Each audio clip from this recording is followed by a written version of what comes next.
আসলে এটাই হলো সেই জায়গা, লাভ লেক ডুবে যেটা লাভ লেক এটা, কিন্তু এটা লোকেশনের মধ্যে দেখা যায় এক ধরনের, এখানে আসলে তো বোঝা যায় না এটা। এটা একটা মরুভূমির মাঝখানে, লাভ লেকটা মরুভূমির মাঝখানের ভিতর বানাইছে এটা। আসলে এখানে দেখেন মেটেগুলো, এখানে মরুভূমি, খুব সুন্দর গাছগুলো লাগাইছে।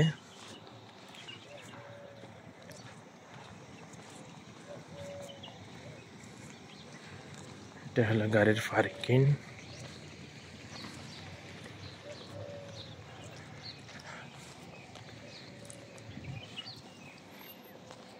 এটা হলো গেট, মানে লাভ লেক, যেটা মেন লাভ লেক, এটা ঢোকার গেট।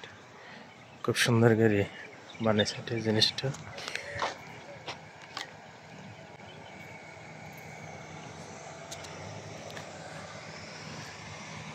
কি সুন্দর করে গেট বানিয়ে দিছে, লাভ লেকের গেট। এখন এখানের ভিতরে মোটামুটি সব কিছু আছে।